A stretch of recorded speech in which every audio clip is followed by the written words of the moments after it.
Avengers! Assemble. Hello, everyone, and welcome back to Excelsior, the world's #1 Marvel's Avengers podcast. I'm your director, Christian Buckley, back after a brief hiatus with the one and only Apex legend, Jack Martin. Jack, how are you doing? Excelsior, Christian. I'm doing quite well. Nice to be back with you after our, I guess, unofficial summer break. But yeah, things are good. Excited to be talking some Marvel. Yeah, and it's nice. I was just saying this to you, making the run-up show for this episode. Like, it's been long enough of a gap where all the small, like, dog days of summer, big headlines, where it's really like, this is really a nothing thing. It's like, oh, this person thinks this thing about their character from 4 years ago in this MCU movie. It's like, okay, all that stuff, swipe it away. You know? We actually have some, like, significant news to talk about. The game and MCU. So that's pretty cool. Yeah, very exciting. And I think this train's just going to continue because we have a lot of stuff coming in the near future. Next week we'll get to, we have several presentations out of Disney and Marvel. But before we get into any of that, have you been, any Marvel stuff you've done in the time off? Anything at all? I've been good. I don't think I've done any Marvel stuff. Quite the inverse. I read through Batman Hush, which I highly recommend. Big fan. But yeah, nothing really Marvel related. I'm getting into the Resident Evils these days. Yeah. Played through 2 and 3 remake, which I really enjoyed both of those. 2 much more so, but 3 was great as well. And I'm gonna dive into OG Resident Evil 4 over the weekend for my Labor Day video game. So that's kind of what I've been up to. But what about you?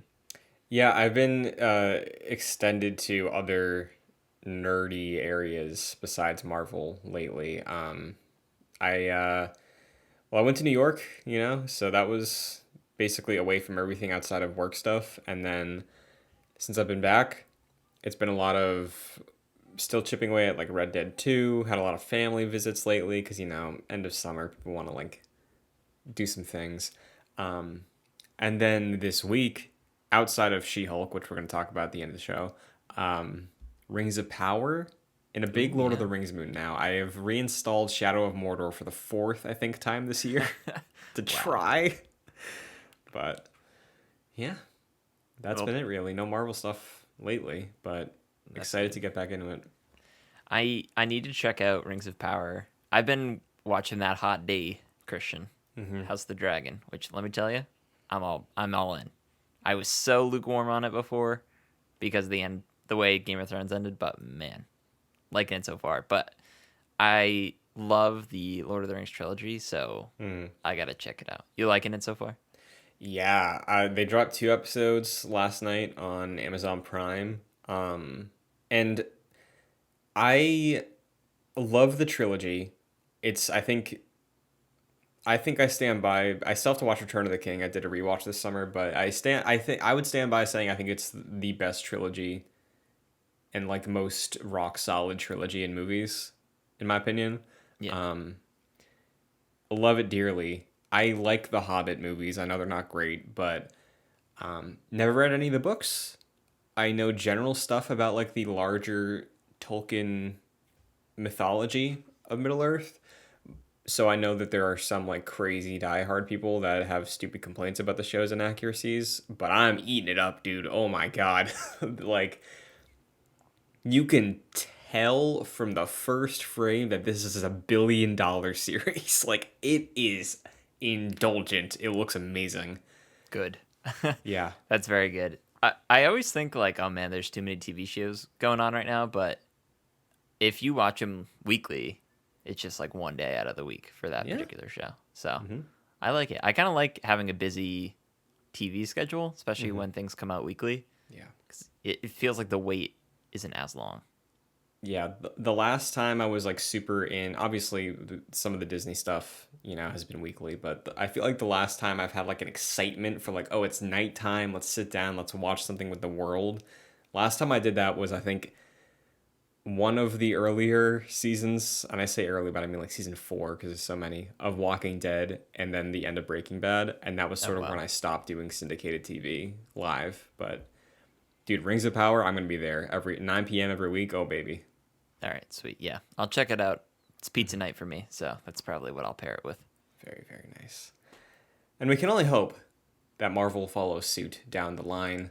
But we'll get to Marvel news for movies and TV after we catch up on what's going on with Marvel's Avengers. So let's crack open Fury's report. It was a thick, fat envelope this week, but I'm sorry, Nick Fury. I have shredded some of the last few weeks of news, and we're mainly focusing on two elements: this game's past, this game's future. Firstly, Marvel's Avengers this week, as of recording, September 2nd, turns 2 years old. Jack, can you believe it? No, that seems wrong. I know. It's been 2 years since we've like restarted Excelsior, and by the way, we've been doing this version of Excelsior more than the OG version, which Yeah, I suppose makes sense at this point, but that also feels dirty. I know. Um, Man, that's kind of crazy. It has kind of flown by. Yeah, it's really interesting. I'm surprised that 2 years have passed. Because it seems like, and obviously the development of this game has had so many uphill battles, right? But it seems like things that we were expecting just kept getting pushed, and then like the game sort of shifted on identity. I'd say maybe after War for Wakanda in terms of like expectation out of this year title, but yeah, 2 years, wild number. And Crystal Dynamics on the War Table blog this week detailed some ways they're celebrating the 2 year anniversary. I'm pulling this directly from the blog. Here we go. This week marks Marvel's Avengers 2 year anniversary. To thank you for your continued support and excitement for our game, we're throwing an in game celebration that puts Tony Stark's parties to shame. From September 1st to September 15th, several limited time events are activated. This includes Cosmic Threat, Tachyon Anomaly, and Corrupted Vibranium events. It's not a birthday without birthday presents. They were present. This week's free marketplace item is our anniversary bundle, available on September 15th.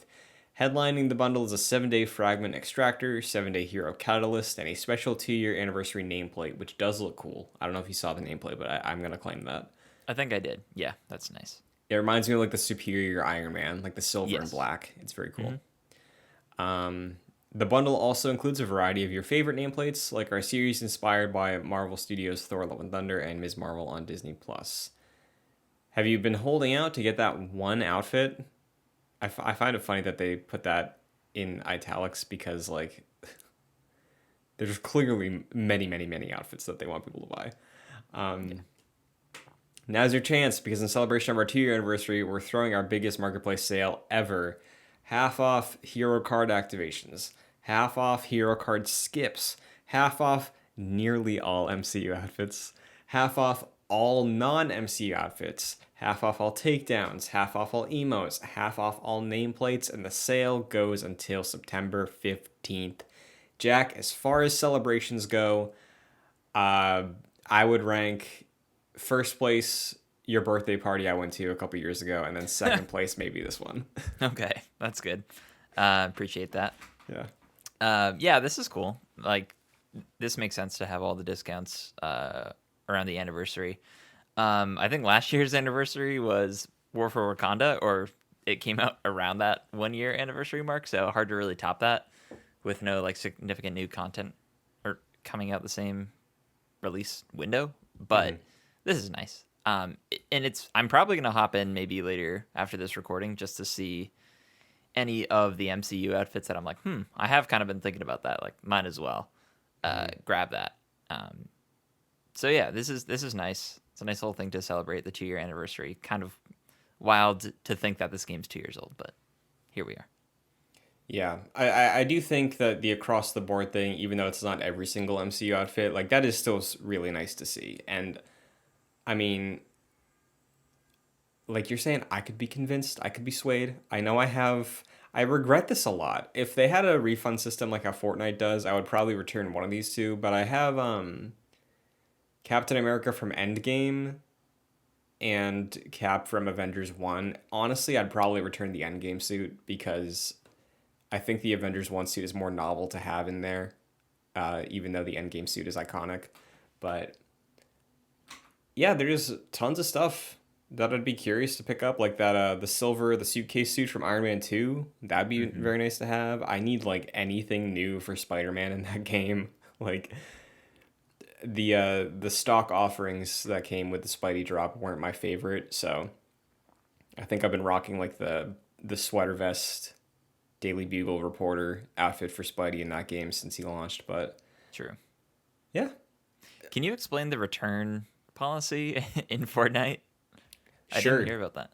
So Fortnite has a return policy. You get like I want to say it's 3 or 5 tickets. I think it's probably resets per year, but it's like, hey, some items aren't eligible, but it's like if you bought something and you want to return it, you can return up to, like I said, maybe 3 to 5 things. I think per year, um, no matter what it was. Like if it was a skin, if it was an emote, whatever you want to do, refund it, no questions asked. I've did that. I've done that once. I think I returned.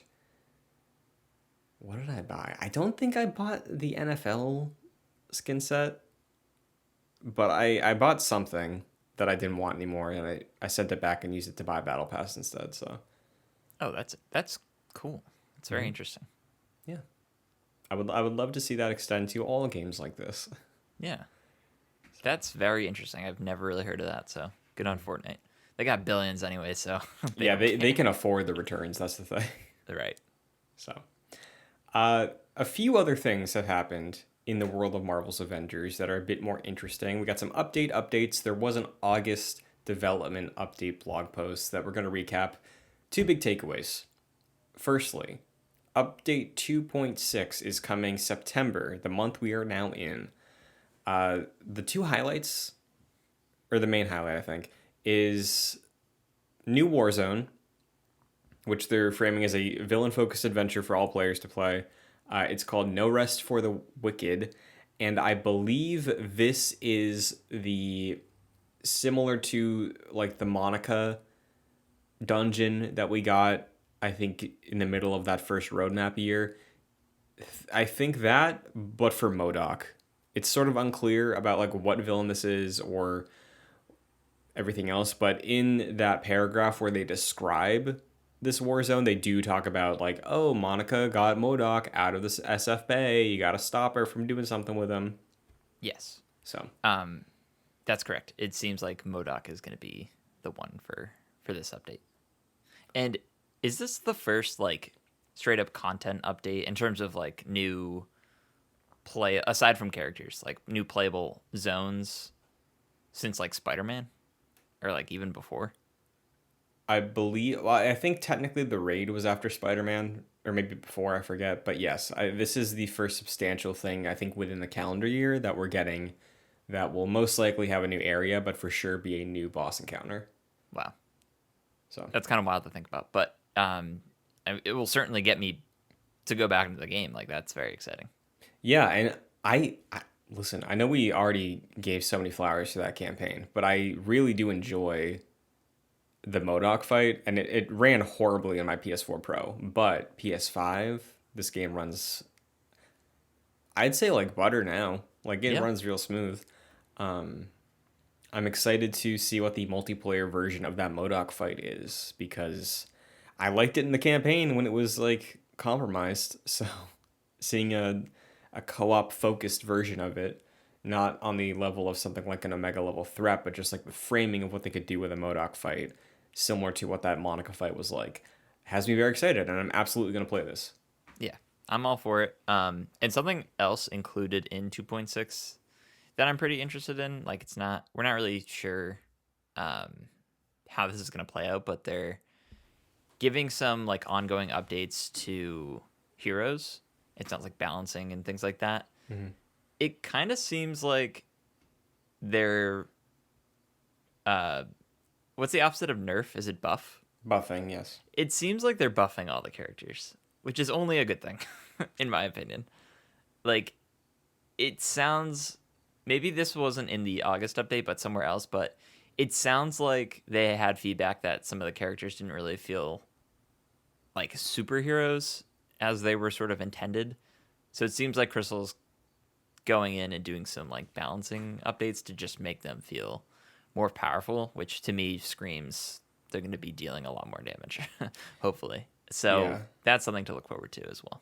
for sure. I'm very surprised to see how much, if at all, they buff Thor. But like, I think my biggest hope would be buff the hell out of Hulk, man. Like Hulk was, I Yeah. think, my least favorite character to play when the game actually launched. Like he was super fun in the beta because it was like, oh, Hulk, it's Hulk, and he feels heavy, and it's cool because I'm the Hulk, and I've always wanted to be Hulk in a video game. But like when you really dive into it and you see how some of these other characters like Thor, Cap, Kamala evolve through their skill trees, Hulk was such a letdown for me. So even if they just cranked his strength up to like 11, that's enough, you know? Yeah.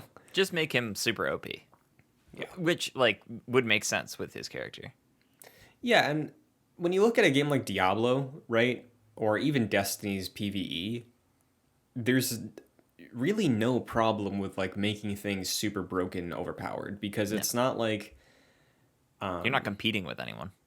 yeah, it's not like there's PvP and like Destiny struggles with this all the time because the same loot pool is supposed to be balanced for both PvE and PvP.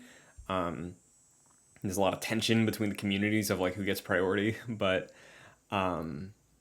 with a game like this, the only risk you run really is blitzing through content, which understandably take that into account, right? Like, don't make it so like you can one shot every boss as the characters. But I think if you buff Hulk to the point where like he's just a tank and like it feels like he can clear ads at least one shot, and I know you can probably build him that way, but like making it easier to do that would be just a good move. Yes, I So, agree. So I'll be interested to see what this looks like. It's probably going to be incremental for a while over mhm, the next, I don't know, few months. So we'll see how that rolls out. for sure. But what's interesting, beyond 2.6, they detail a little bit. We'll get to timeline in a moment, but they mentioned that the cloning lab, the next Omega level threat, is coming after update 2.6, and the Winter Soldier is also coming. And I would imagine these are probably dropping at the same time based off of the way they talk about it. But I guess first up, let's talk about the new thing here, the Winter Soldier. New hero, described as a hybrid brawler and marksman. Where's your barometer with excitement when it comes to Bucky Barnes being the next character in the game? I'm fairly excited for this one, mostly because it doesn't seem like he is an Echo character, similar to how Jane was kind of an Echo of Thor, and um, Hawkeye and Kate Bishop are sort of echoes of each other. Mm-hmm. Like I'm sure there are elements within his character set that maybe is similar to like Black Widow or like Captain America, but he seems wholly distinct. And I think we talked about Bucky. I think he leaked like maybe in our last episode. So we had like a discussion of like how we wanted him to play, and we kind of described what it seems like he's actually going to play as. Like he's going to be a good melee character if you want, but you can also use him as a marksman because they show off his like assault rifle that he has or whatever like long range gun that he has in the like teaser image. Um, and I just love the idea of being able to use a gun as an Avenger. Like I was really excited for War Machine, and that never panned out.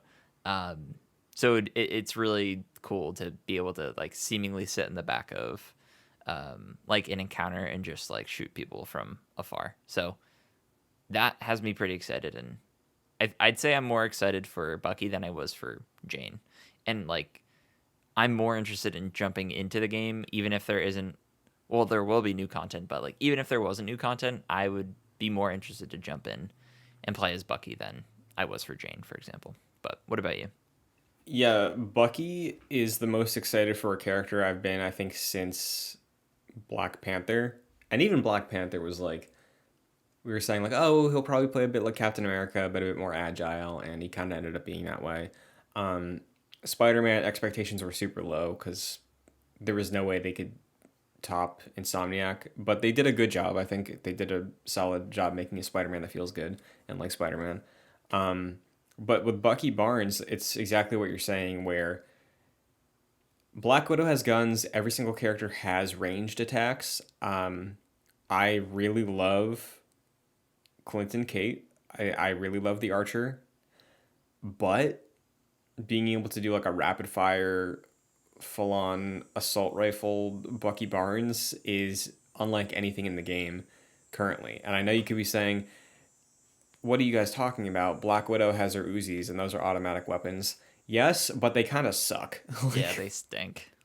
um, I don't like them so much in the beta that the game launched, I waited forever to unlock those weapons in her skill tree. Like I was like, I don't even want them because they default to those being the first ones when you equip her. Because she was my main like at launch beta time, um, but her pistols are like the best feeling thing, and like her heavy weapon, if you have like the pin particles on that, that's great.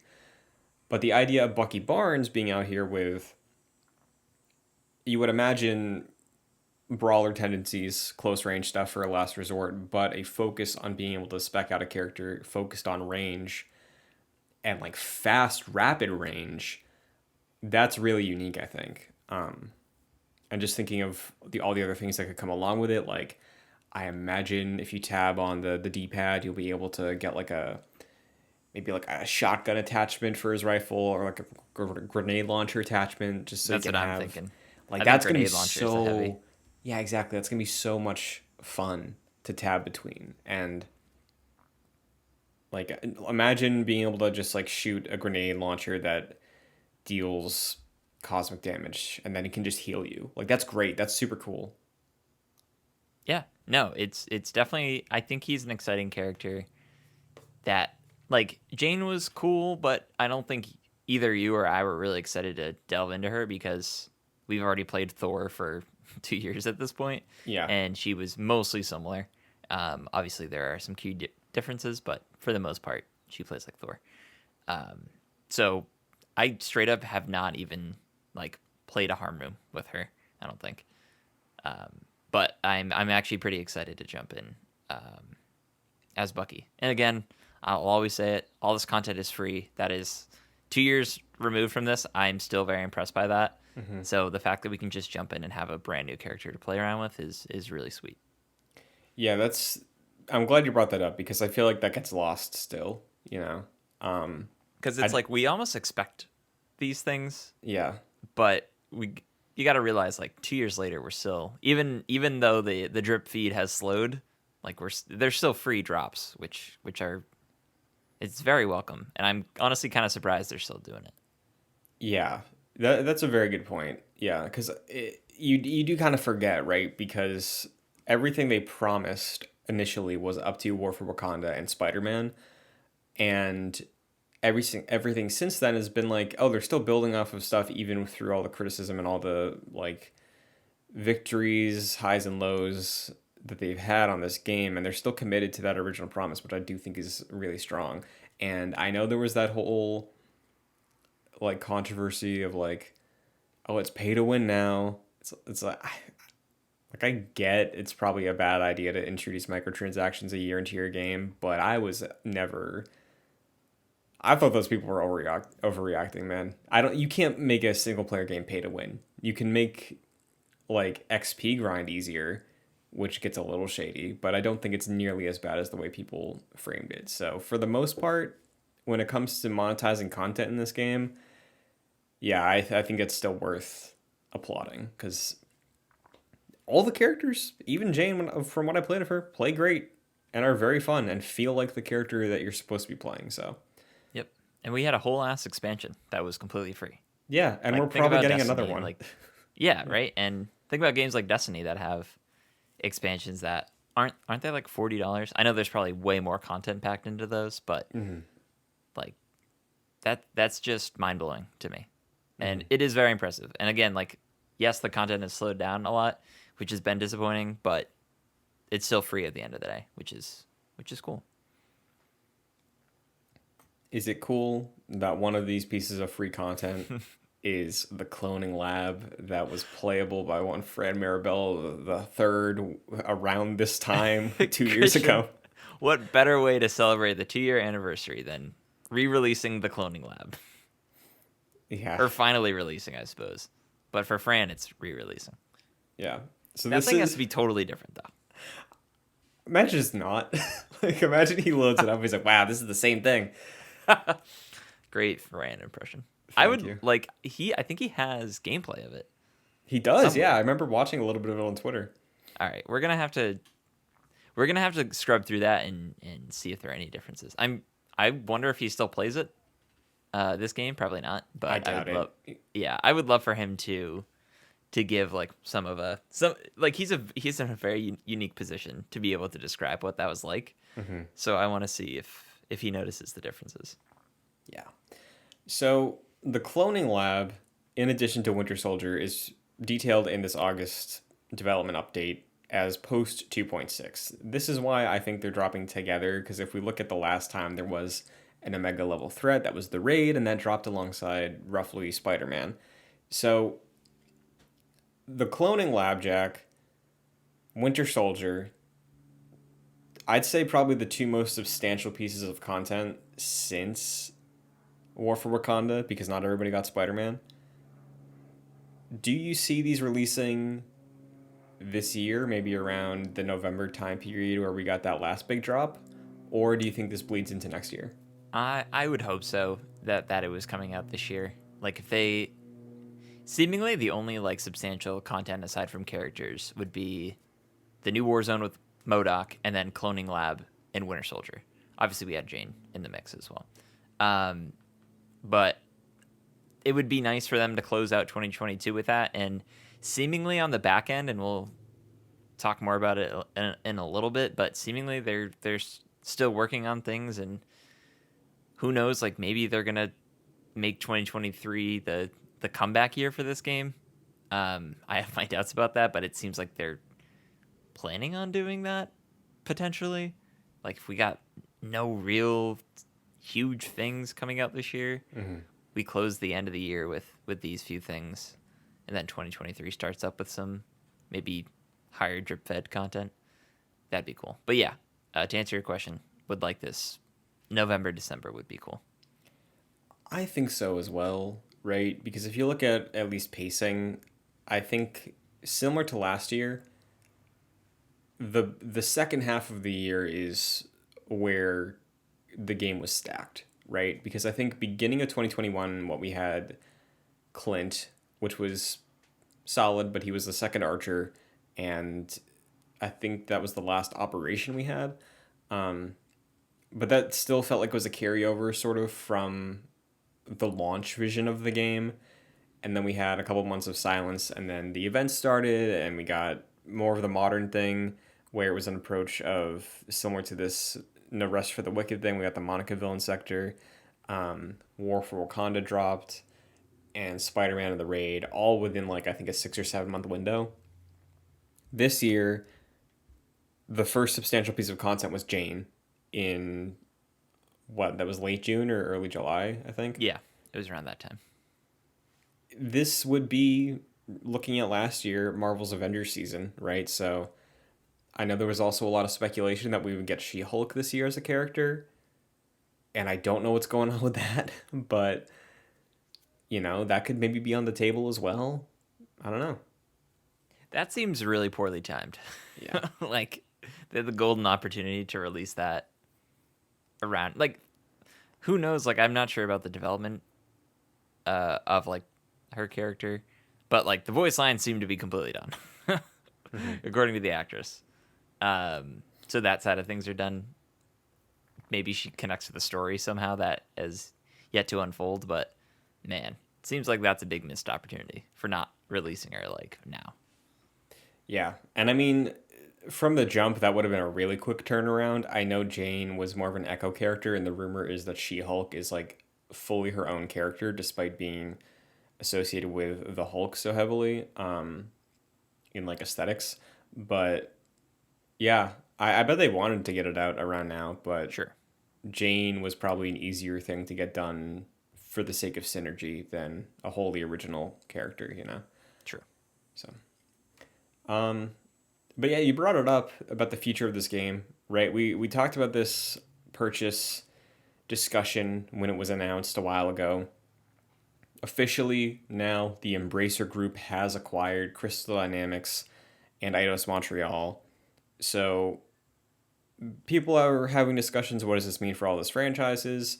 Does this mean we could get a Guardians of the Galaxy game sequel? Like, people don't know about that. But specifically for Avengers, there's no word. Crystal did make a statement being like very excited, future projects, all that stuff. But in terms of Avengers, they're still hiring. Like, I still saw like people on that team tweeting out about open positions at the studio for Avengers, and they're officially an Embracer Group studio now. So you would imagine that the contract probably carried over. Maybe, Seemingly. yeah. But any thoughts about the kind of anticlimactic announcement of the purchase concluding? I not right now. I it's hard to really speculate on like the Embracer groups, which is the most boring publisher name of all time, and probably the most boring publisher just in general. It's hard to really speculate on their opinion on this game and like how it wants development to continue. So I can't really say too much right now. Like if they're ramping it seems like they're gonna either ramp up development and just like have a complete bounce back year starting next year, or start to wind things down, and like it's kind of impossible. Like, of course they're still hiring, but things could be canceled at any moment. Like, I think you always give the example of Anthem Next. Like, they were really planning on doing that at EA, and then that just like completely got canceled. Yeah, and from what I know, that was in development like actively for a year, Yeah.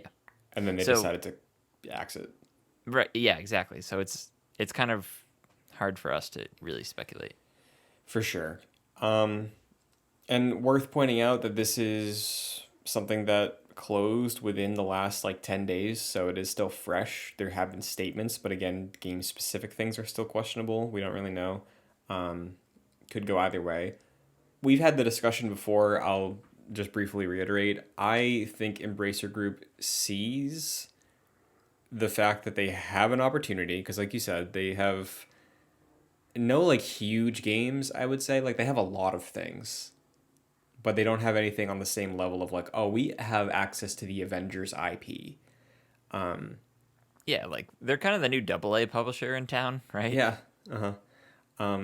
I mean, they just like fully bought the rights to like all of Middle Earth as well. Speaking of Lord of the Rings, like, True. so we'll see what that becomes. But they could probably look at this game, see the community, see that there's still a lot of content creators out there on Twitter and YouTube and podcast services around the world making stuff about this game. People still play it. People still are fond of systems within it. And see that foundation is enough and be like, okay, maybe we shift the model. Maybe we start doing paid expansions, but keep building this up because it's there, and we don't have to make a full Avengers game and pay for a full Avengers game. The bill for this game was already footed by Square Enix. They can just build on it, you know? Yeah, that's a good point. So, and I they're really don't. they're very rich, so I think they could probably afford that. That's true. I really like don't know about the future of this game. Because I was expecting this year to be like, we're gonna go out with a bang. Thank you very much. And they're not quite doing that. So like, does that mean 2023? Like, they're gonna come out and be like, sorry, we were quiet all that last year. We were just ramping up for development for what we got. Here's a roadmap. I don't know, and So, I kind of don't feel very confident in that. for sure, and I totally get that. For the sake of comparison, there was a good old game called Marvel Heroes, which was basically a Diablo like. It was, I think, free to play. People were like, ah, this is kind of cool, but it's like it's got some issues. It's got some monetization problems. It's like, da, da, da, da. And then it launched on consoles and it did a huge rebrand called Marvel Heroes Omega. And it still had a bunch of loot boxes, but oh baby, that was a fun game and I loved it. I could see this sort of get that rebrand of like Marvel's Avengers uh, Ultra. Infinity, Infinite, you know? Sure. Infinite sounds good. And it's the same game, but maybe do some remaster work, change some things on there, make the systems structured a bit more around like larger maps or something. Like I think there's room for that if the budget is there from Embracer Group, because everybody loves how these heroes play. It's just a matter of the framing around what you're playing. So we'll see. Hopefully soon, but it's probably gonna be a minute. Yeah. I would just like, now that this has gone through, just for like a clear picture from Crystal to be like, look, we can't tell you exactly what's coming, but these are our intentions at the very least. Because we don't Yeah, even have that. my guess would be we get something like that early next year. Yeah. You're probably right. And I just double checked just to make sure because we're talking a lot about this game, the strengths of it, the 2 years that we've really enjoyed, the highs and lows. The barrier to entry for Marvel's Avengers is lower than it's ever been. Unfortunately, it's not this price anymore, but on the Square Enix store, they're trying to just like clear out all of their warehouses full of these games that they're not going to have ownership over anymore. You could buy like the collector's edition of Marvel's Avengers with like the steelbook and all the bonus stuff. Same thing with Guardians of the Galaxy for like PS5 for like $6 the other day. No way. Yeah, With like the Captain America statue? I think that was in there, but like the steelbook version with all the digital rewards was Wow. like $6 for sure, maybe even four. I think a base copy on PS4 was like $2.99. Oh man. That's fantastic.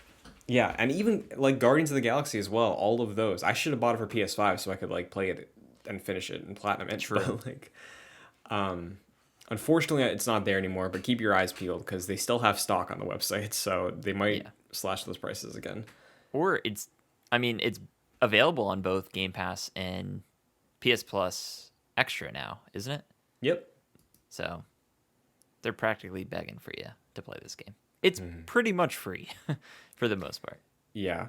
The only thing that held me back with that was like I know Square Enix doesn't really do any like shipping cuts or anything like that, so that would have been inflating the bill. But I feel like I need to have a physical copy of this game just for the sake of posterity, you know? Yeah, that's a good call. So, well, that kind of covers our Stark Realities question because the segment came back. Just general thoughts on how we feel about the 2 year in retrospect and potentially the beginning of a new era. It seems like the sentiment remains the same from both of us, right? Yeah. I'll say I miss year one. And I don't think I would have thought that living through it. But we really like knew what was coming out throughout the year.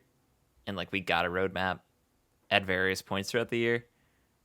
And even if some of the content was like, oh, okay, this is just you can play as all the heroes, and now the new content is, oh yeah, you can just do it again permanently. There were some really good drops here and there.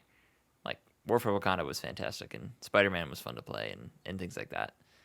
We just didn't quite get that this year, and that's kind of disappointing. And I think Greg Miller was comparing like the Halo Infinite year one to Avengers year one, and obviously it's been 2 years. Um, but and he mentioned this, like not even joking though. It seems like Avengers had a better year one than Halo Infinite, which is like that's not something I would have expected. So that's something at the very least. Yeah, he has a point. I don't think he's wrong. I think it's close, but yeah, I think in terms of like what Avengers set out to do and what Halo set out to do, the uh, the strengths of Avengers post launch content sort of fulfills the promise. Like both of the things got like delayed super far out in both cases, but yeah, here we are, you know. Yeah, but for the future, I'm kind of where I was. I'm kind of where I have been for a while. Like I'm just not quite confident. Like this past year has kind of shown we don't really hear too much from Crystal, about the future. Like, we haven't had roadmaps or anything like that, so it's really hard for me to be confident and be like, oh yeah, 2023 they're gonna definitely come out swinging. Like, I can't really speculate on that. But we haven't seen the last of this game or the content for this game, I think is safe to say. Yeah. Well, meanwhile, Jack, um, there's Marvel games related stuff, but let's save that because I feel like everything else here is very, very brief. Sure. Um, a couple quick headlines. This weekend, as of the release of this episode, Spider Man No Way Home, the more stuff version, I think it is called, is releasing in theaters. Are you going to see it? I'm not. I'm not. But I do appreciate how this exists, and I do like how they just want to make more money off this movie in theaters. Yep. I'm not going to see it either. Even for $3 movie day, I'm Yeah. good. You know. Yeah, I think I've seen it too much already. Like, I saw it so many times in theaters, and I have it on Blu-ray, so I'm good. That happened to me with Homecoming. Right. Like I love Homecoming, but I saw it too many times in such a short period of time to the point where like I don't want to watch that movie anymore. Yeah, you get like burnout from it. Yeah. Um I'm sure there's gonna be memes. I'm sure there's gonna be more Toby and Andrew stuff on the internet in the coming days. We already have a bunch of new posters and stuff like that. So No Way Home. If you missed it, see it again. Fuel the machine, you know.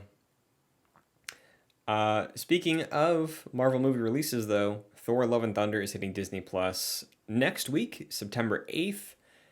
Again, following the trend of pretty quick turnarounds for releasing on home streaming, like Doctor Strange.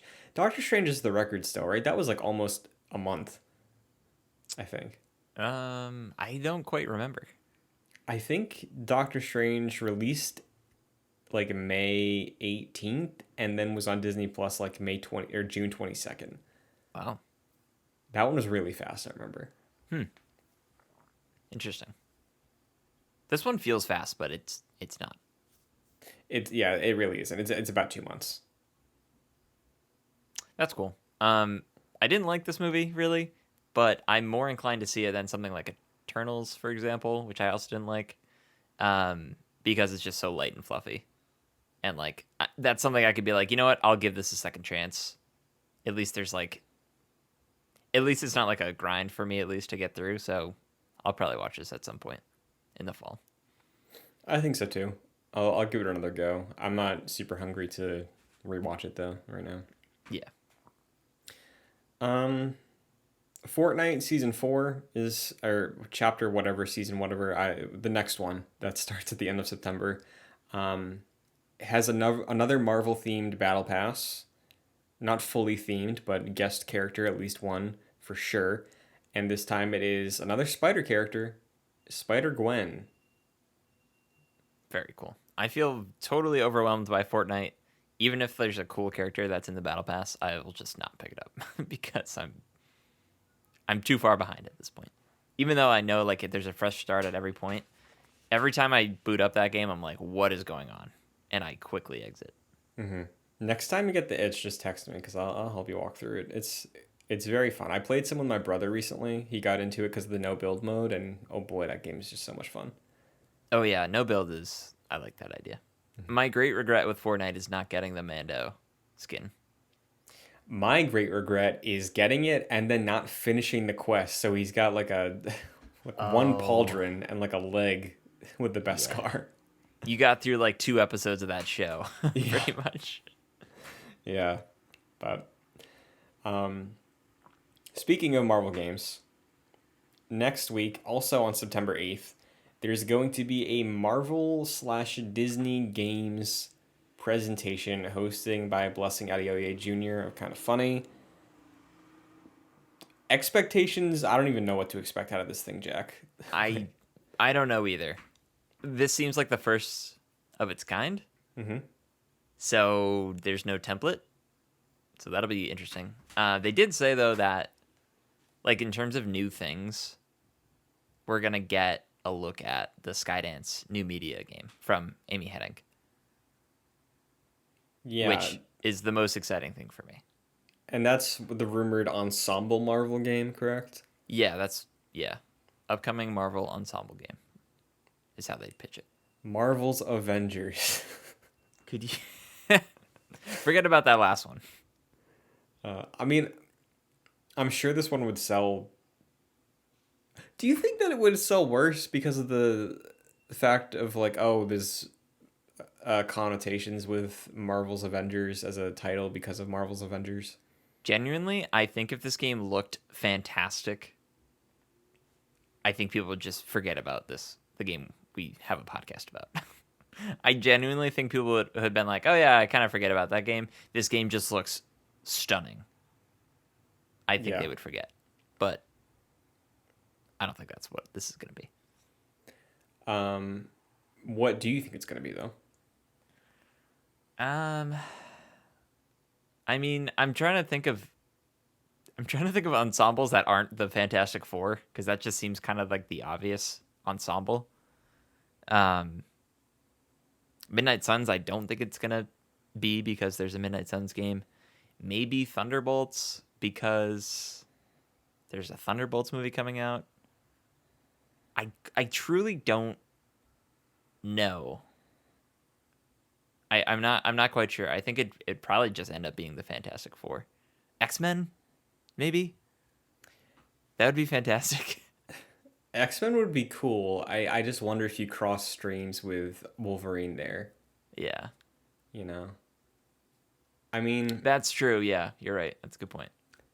for the longest time, I wanted it to be a Nick Fury game because it's Amy Hennig. She does set pieces incredibly well.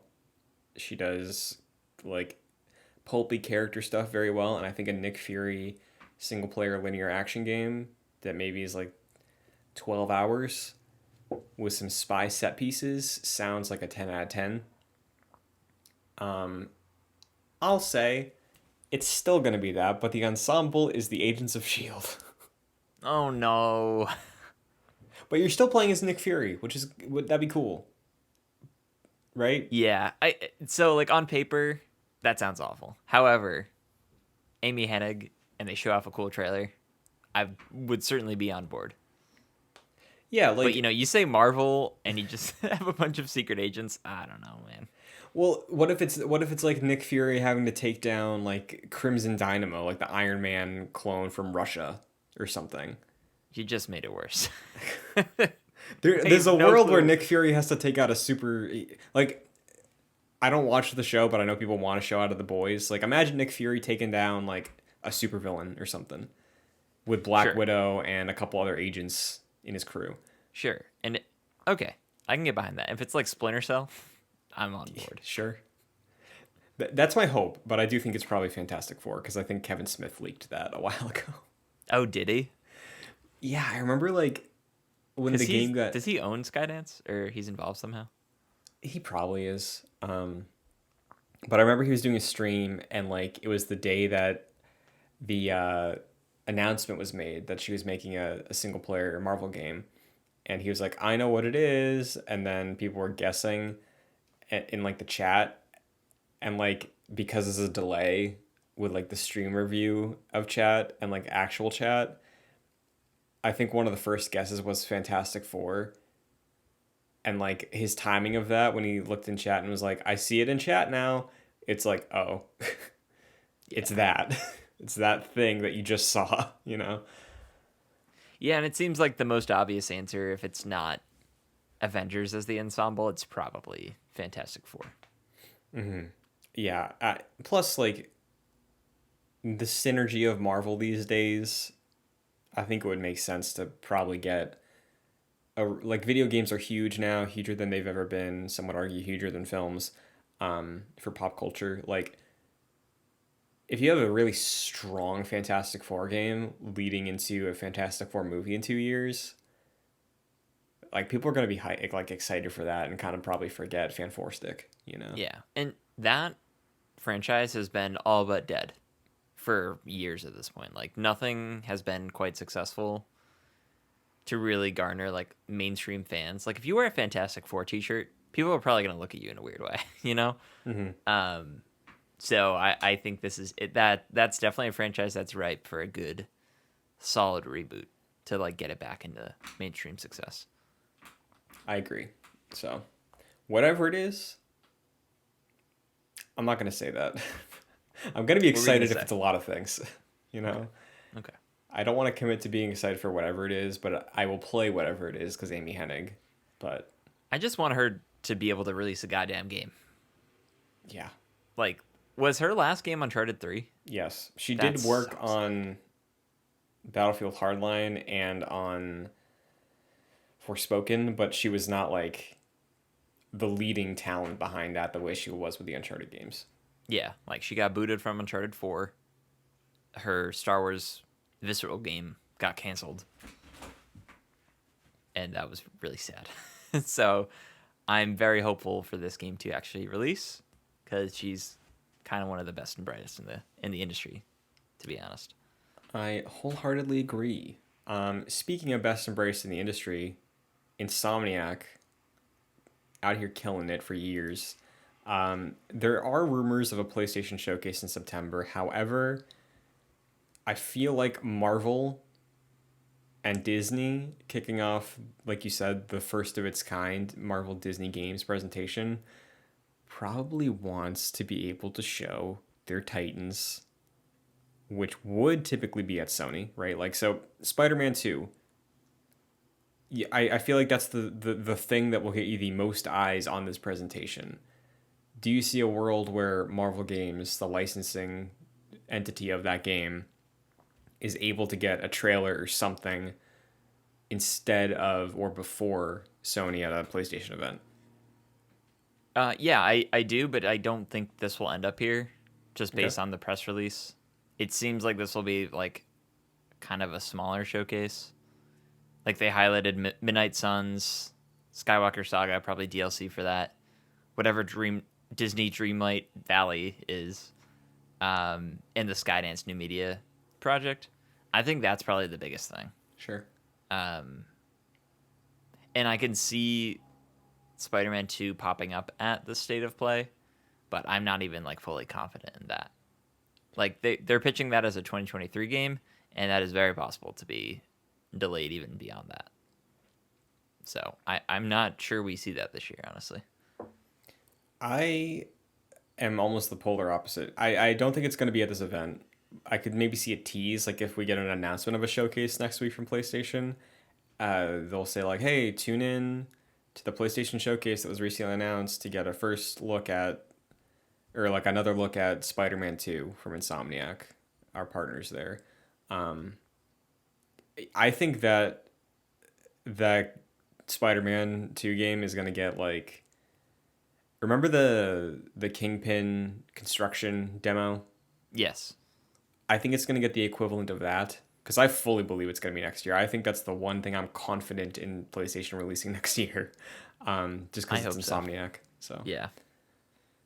They that's do my work guess. quick, Yeah, and they have the bones. yeah. Manhattan's Manhattan, man. You know. Yeah. So, um, yeah, like you said, Spider-Man 2 probably not here, but for sure I would say in September if there's a PlayStation thing we see it. So, Okay. I hope so. I severely hope so. But I feel like that has to be like another September game or fall game probably. next year if it comes out next year. I could see them just showing that off at like Summer Game Fest or whatever summer PlayStation showcase they want. Because Yeah, like they don't have to do the marketing right now for it. that is a good point because God of War is only like beginning. You know, that game's out in like 2 months. So, Yeah. but this presentation on September 8th kicks off the weekend of D23. So I attached in the doc for your viewing a D23 teaser poster. There's a lot of images here, a lot of teases, a lot of things on there. Maybe it's just in celebration. Maybe it's cluing people into things that we could see. Um, and it's every single property. Like it's Star Wars, it's The Simpsons, it's Marvel, it's Kingdom Hearts. We got a Kingdom Hearts thing on there. But at D23, general thoughts, expectations, predictions for you out of what we could see, be it Disney Plus Day or maybe some just more news about the upcoming phases of the MCU? Like, where's your head at there? Sure. First of all, amazing poster. Yeah. This thing looks awesome. Very symmetrical. Um, I feel like we may have mentioned this uh, before, like in the past, but I think it was last year. Star Wars had like virtually no presence at D23 or Investors Day or whatever it was. Could have been both. And Marvel like kind of had the big showing.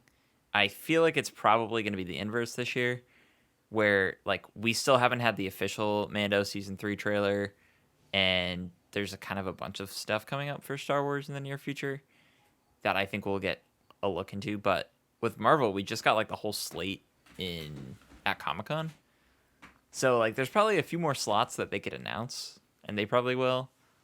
My thinking is like we maybe get a sizzle reel of some things that have already begun shooting, or like the filming is mostly done for that. Like we did, I think last year we had like that sneak peek trailer with like some footage from particular projects. That's kind of where my head's at. What about you? I think we might learn some more things about the announced Disney Plus projects that we have yet to see like a logo for. I'm thinking of like the Okoye show or the Wakanda show. I don't remember if those were merged or if they were repurposed or what, but there's also, I think, the Ten Rings was rumored to get a series that Destin Daniel Cretton was working on. And there is like Shang-Chi iconography on this poster. So I feel like it would make sense. You know, I could see maybe them bring out somebody like a Simu Liu to talk about Marvel stuff in general, just because he is a new face. Um, and I think announcing a spin-off of Shang-Chi with a series would be cool. But yeah, beyond that, I think you're right. I know there was rumors people were, or not rumors, but sort of hype that people would announce something related to X-Men or casting or Fantastic Four casting here. Do you think we get anything on that level? No, I think if we got that, it would have been at Comic Con. I think that's fair. Um, the one thing I want out of this is a look at the Guardians holiday special, Ooh, yeah. because that's in a couple months, and we do see a Nova Corps ship on that poster. So not indicative of we're gonna see everything that's referenced on this poster, I don't think, but there's a shot. You know, I guess I think I already know your answer to this, but pretty front and center, there is a Spider-Man. Any shot we learn about the future of Spider-Man here at a non-Sony event? No, I don't think we do. But Okay. I'm wondering, like, does Sony even hold events like this? It's hard. Like, I don't know where that announcement CinemaCon. would come. Yeah, or like a press release. It's like that's what I would think. I also think it might be a little too early. I feel like they probably want a little more breathing room until they announce like the future of like, hey, Tom Holland has another contract, or Tom Holland is no longer Spider Man. Let's see what's next. Like, I think it's gonna be just a little bit longer. Are you expecting a Spider-Man movie in the next phase? Phase 5? No, I don't think I am. Okay. I think it'll be a little bit longer. Like, it seems like they're gonna be doing it like a soft reboot of Spider Man in some ways. Mm-hmm. So I feel like that might be a Phase 6 movie. Okay. Well, we'll see, and we will not see next week because I really doubt that they're gonna show Spider-Man stuff at or like Spider-Man movie related things at a presentation ran by Disney. So, Right. Yep. um, well, I think that covers everything we got going for next week's news and predictions. So, Jack, why don't we get to the review of episodes 1 through 3 of She-Hulk Attorney at Law? Yeah, let's do it. General overview thoughts right now, nothing specific. First 3 episodes, compared to what your expectations were off those trailers going into the show, How do you feel having seen 3 episodes? I'm liking it so far. I had pretty low expectations. I think it had a pretty poor showing in its first trailer. I was not very excited for it. The CG was bad. I think the way it was edited seemed like the comedy was bad. But so far, I it's been a light, fluffy little adventure. I like Tatiana Maslany as the lead. I think she's fantastic. I think some of the supporting cast is good too. We haven't really gotten too many of them, but that's been fun. But yeah, overall, I'd say it's just kind of like an overall fun, light, turn your brain off, kind of enjoyable show that I'm glad exists and is quite different from a lot of the rest of the MCU, which is cool. What about you? Yeah, I love a lot about it. I love that it's half-hour episodes. I love that it's not taking itself seriously at all. It's not thinking that it's like the must watch. You have to like it feels like it's like not super concerned with what everybody wants out of Marvel stuff lately of like, oh, what's the next piece? What's the next piece? It's like, no, this is just a character who is fully realized, living her life, and I am into that because it's refreshing. The tone helps, and I think, like I said, the episode runtime really helps as well. So I was hopeful going in because yeah, I'm with you. That first trailer was not that great. I liked the second one more, but I don't think either of them did justice to I think what is so great about the show so far, which is the comedy and performance from Tatiana Maslany. Um, so yeah, I'm a very big fan, and I wish more Marvel stuff, and we've kind of seen it here or there, would like not behold itself to what the fandom thinks it wants. You know? Yeah, and I'll say I don't expect this to rank very highly for me. However, there are projects like Ant-Man and the Wasp that I think are probably like in the middle of my Marvel rankings that I love dearly for like very similar reasons. Like doesn't take itself very seriously and it's just like a fun Mm-hmm. adventure. And this seems to be in that same vein, probably better. We'll see by the end of it, but it's just very different. Obviously more so than that project. Very different from what the rest of the MCU is doing. Obviously there's like the fourth wall breaking stuff. But just like the tone of it and the lack of self seriousness, I think is pretty great. Yeah, and I it's funny that you said Ant-Man and the Wasp because I was gonna compare it to something I love that also ranks like fairly high for me, which is the original Ant-Man, where like it just feels so well realized and thought through, in my opinion. Um, and I just it like it's a very comfortable show to watch, and I really, really am having a fun time with it. So one thing I'll say, and I'm curious how you feel, because you're saying, and I agree that the show doesn't really take itself super seriously.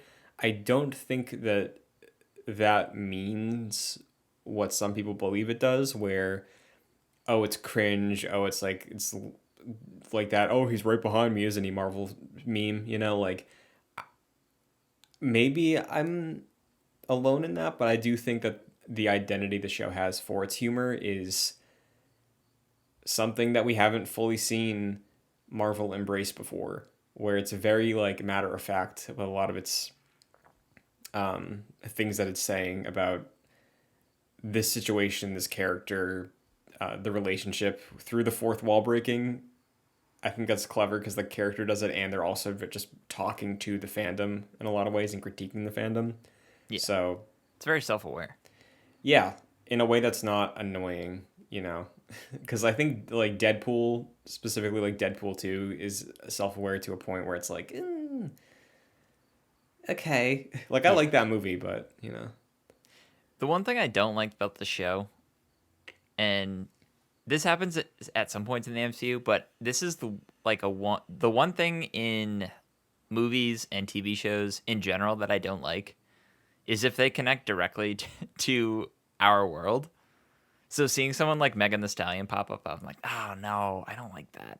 Like I like movies and TV shows being like sort of a mirror of our world and not like oh let's go to Conan O'Brien and let's see what he's doing on his talk show. Um, like Only Murders in the Building, for example, is a show I'm watching, and I think there's like a Jimmy Fallon interview in that show, and it just strikes me, it just takes me out of it.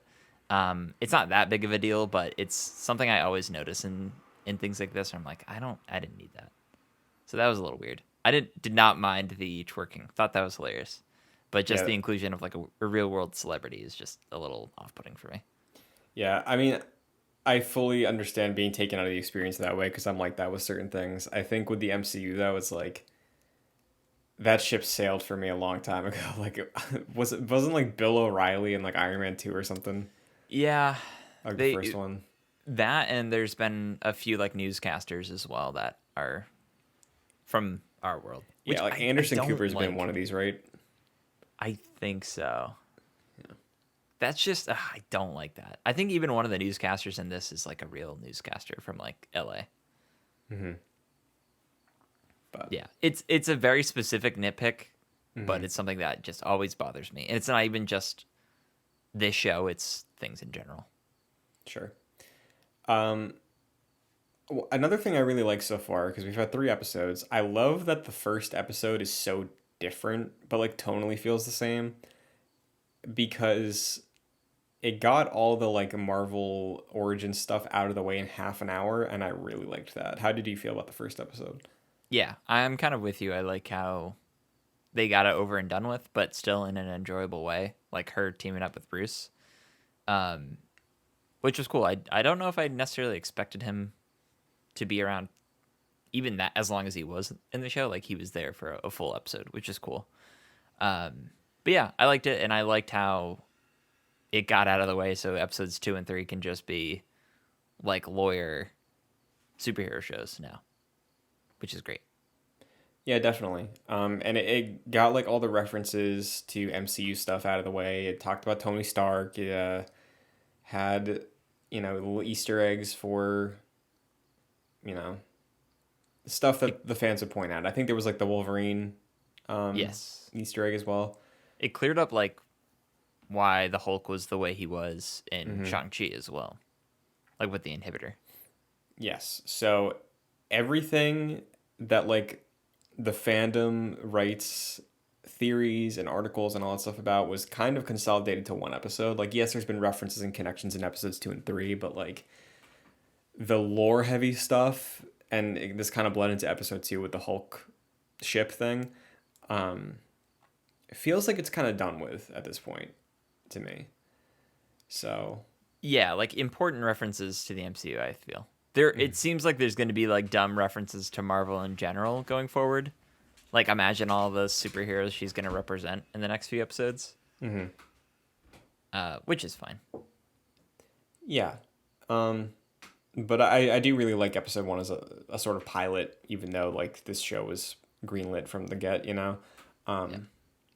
So I did like that a lot. And I don't remember if it was episode 1 or episode 2, but the Hulk saying bruh killed me.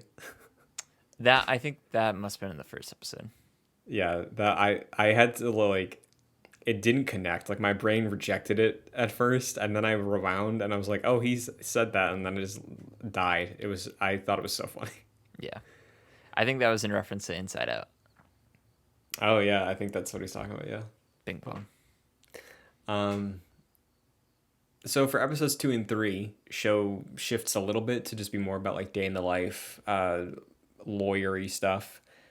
Do you think that you enjoy the shift the show makes and the formula sort of it's setting up for the rest of the episodes with the more focused on the criminal law stuff? Yeah, and I honestly hope we get more of it. I hope we get more of her. It seems like a very light lawyer show. Like I just watched Better Call Saul. We're not going to be getting that. Yeah. Like even in terms of like planning for cases and things like that, I think it's going to be very surface level. Unless I'm wrong, I hope I am wrong because I want the show to be more of like that law focused show, but in infusing the comedy that it's already showed so far. So I do hope we get more of that going forward. But I like the way we're going right now. For sure. I fully agree. I think it's fun, like it's just nice I think like it's hard. I know that's like not being super like analytical about it, but it's kind of a vibe. The way you talked about like original run of the show and what you brought up with Ant Man, like it's just kind of nice, you know? Yeah, and I like how there's not a lot of fighting scenes so far. Hmm. Like that's refreshing because obviously every MCU thing has to have that, and there has been a few of them so far. But I hope most of the show is just not big fight sequences.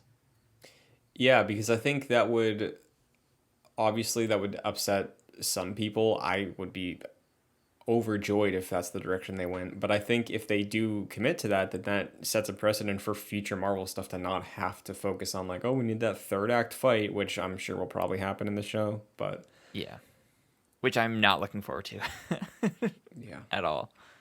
There's been like something like I think the show looks fine for the most part. Hmm. I'm certainly not blown away by it, but I'm not like, oh, that was bad. But there are some moments I was like, oh, okay. Hmm. Not looking forward to the third act fight if we get there. How do you feel about the return of Tim Roth, Emil Blonsky, Abomination, and the most likely setup for Thunderbolts they're doing with him? I enjoy it. I feel like there are some instances in the MCU where it's like, all right, they're doing the Ragnarok effect where the characters are just completely different now, like Hmm. totally different than the way we found them when we last saw them, and that's the case with Tim Roth's character. But I think he was so boring in the original Incredible Hulk that his turn now to whatever he's doing now is just pretty funny. Like putting on a front of the way his new personality is seemingly um, is really funny. Like I've appreciated the scenes that he's been in so far. So yeah, I like it. I do too, and I think it gave us a nice bit of closure finally with the canonness of the Incredible Hulk, right? I do like that they use the fourth wall to sort of address the recast of Bruce, you know, Oh where he yeah, was that like, was I was a funny. completely different person back then. Like that was good. That was good. Yeah. Um, and yeah, I'm interested because I like Hulk stuff. Like I think the Hulk stable, like Bruce Banner, Jennifer Walters, from what I was aware of before the show, um, like Red Hulk, all the stuff with the military, like that's cool. And I hope we can like start exploring that more because for the longest time, all that sect of Marvel has been tied up with weirdness, you know, with the Universal. So if She Hulk is the one that sort of like picks up that torch moving forward, and I'm sure Bruce is gonna pop up here or there, but like if she just brings on Red Hulk and all the future stuff, like I'd be down with that. So, Yeah.